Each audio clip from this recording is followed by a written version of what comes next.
Hey YouTube, Bearded Bristol here, and I'm back with a little Friday philosophy on what is turning out to be a bright and beautiful late summer Saturday morning.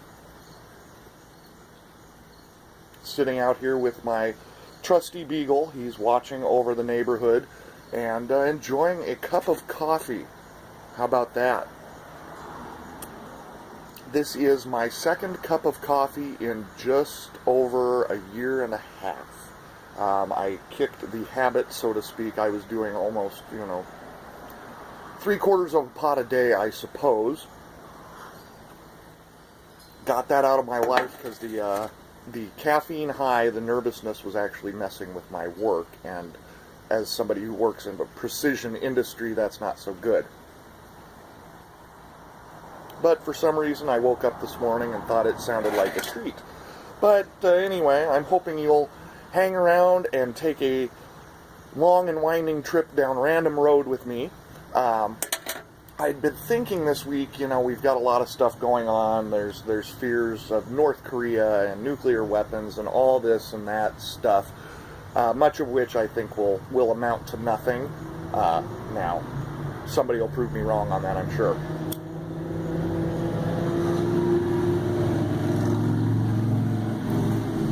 Have a little motorcycle traffic rolling through today.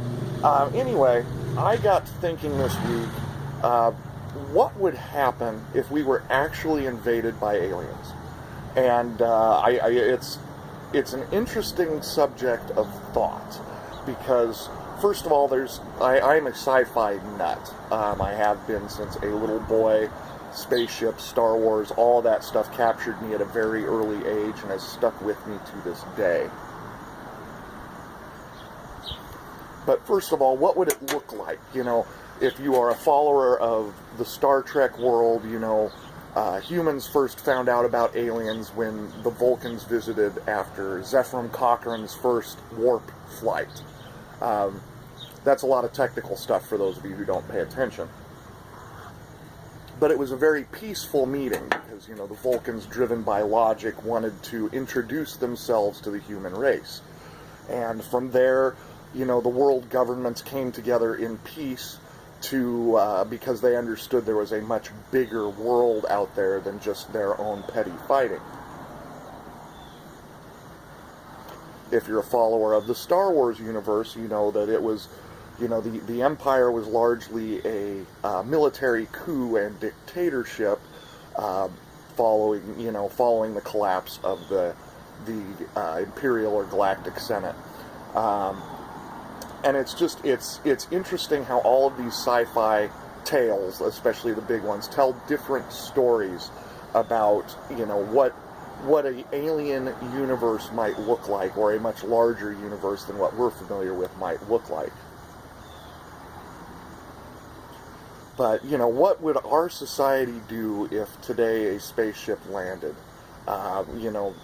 Some of you may not believe in aliens, some of you may believe that they've already been here or are here, a la They Live, where if you're wearing the right sunglasses, suddenly you can see them.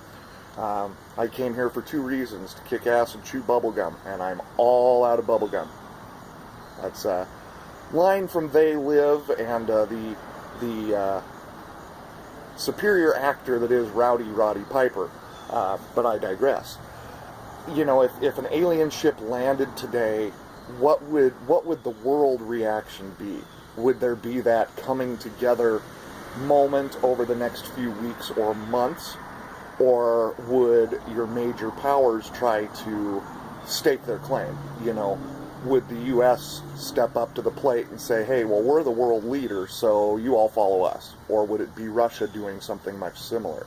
Or would there be, a United Nations sort of summit where there was a galactic greeting community? It's kind of an interesting thought to think about. And more so, what if they came here a la Independence Day and just started shooting stuff? Shooting green goo at us. Would we come together as a world military, or would we each fight our own battles? There's a lot of different scenarios out there, from the V series with the lizard aliens that look like people, to Battlestar Galactica, in the end, humanity wins, because that's just what, that's what we want to see from a movie. But would it be a much different scenario in real life? We like to believe a lot in the human spirit and our ability to overcome, but then, there's a lot of us that choose not to do those things. Even though we can overcome obstacles, we take an easier path. And that's also human nature. We're a split, we're a duplicitous kind of spirit, in that, that fight or flight mechanism. Some of us fight, some of us fly. And sometimes each of us are capable of doing the same things. But I was pondering that, also taking into consideration what types of governments are formed in each of these series.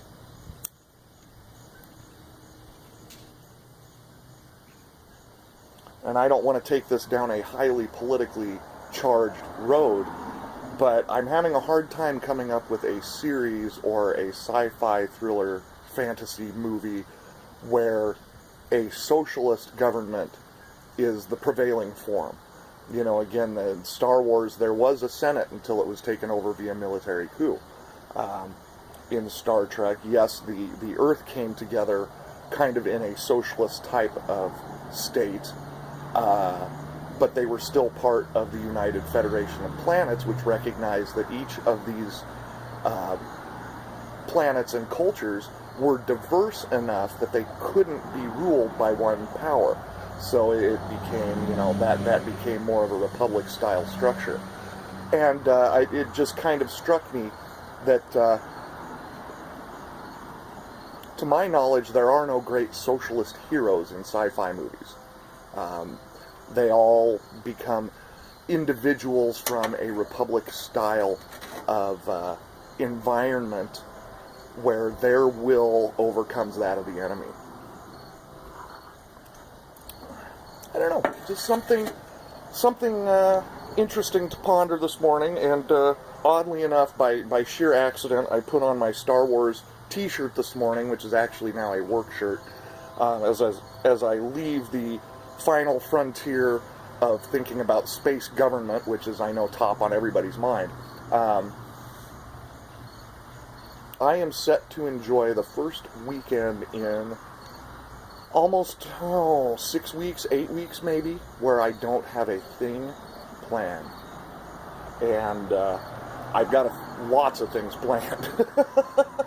I've got work I'm going to do in my garage. I've got cleaning I'm going to do at the house. I want to do a little workout today. All of the things that I have been unable to really tend to for the last several weekends, I get a shot at today. And as mundane and basic as so many of those things are, I cannot wait to just dive in and get my hands dirty. It's gonna be a great day. And as you can tell from the flowers behind me and the bright sunshine, it is beautiful out. As I move on to other topics on Random Road, I'm going to point out the coffee cup here. I am out of here. Again, I haven't had a cup of coffee in a year and a half, so I had to bring this out of the cupboard. This was a college graduation gift given to me by my buddy Pete. And Pete and I used to stay up late in the evenings and talk about things like science fiction, time travel, quantum physics. I'm a geek. I mean, let's just face it. I am such a nerd, it hurts sometimes.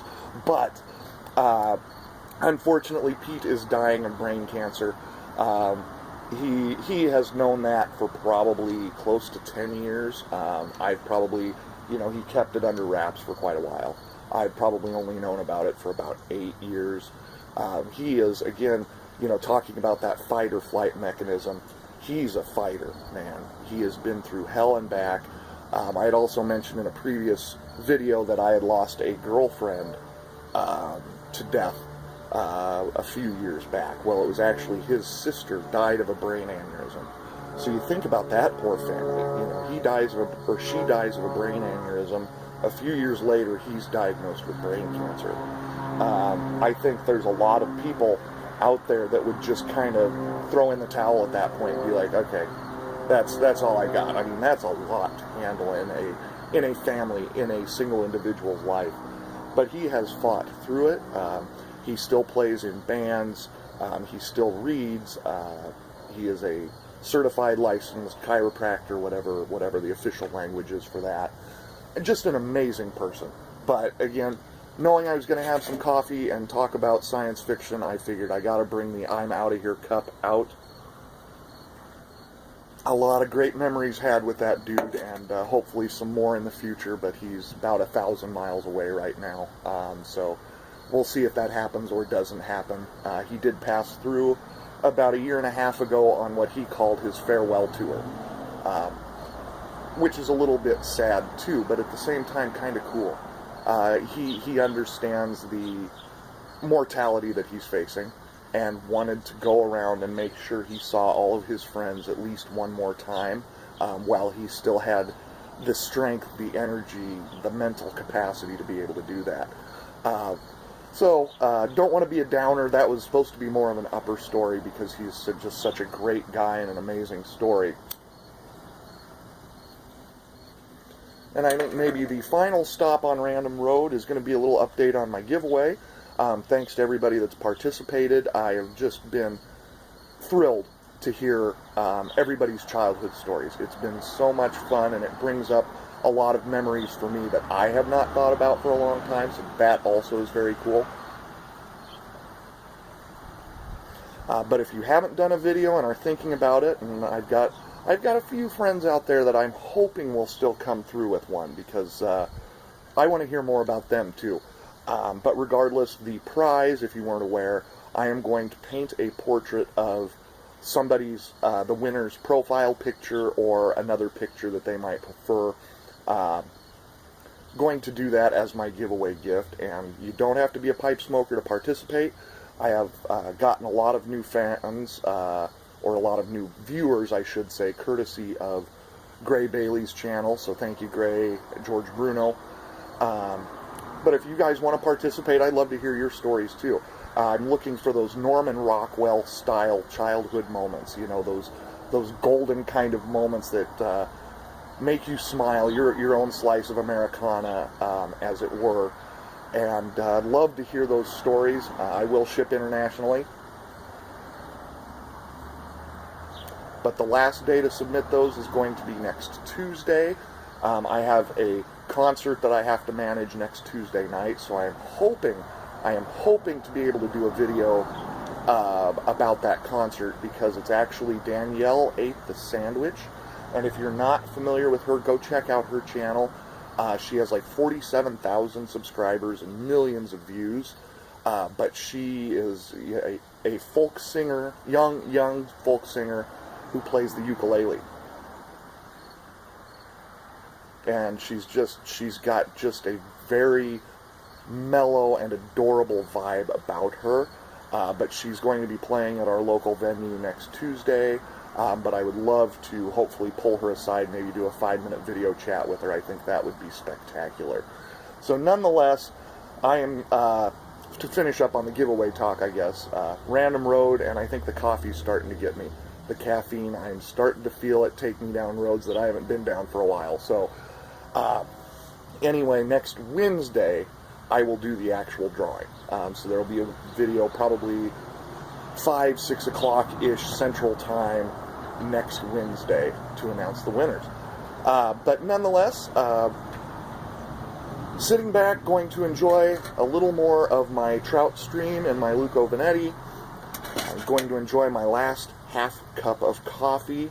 I'm going to enjoy what should be a productive and fun next 36 hours.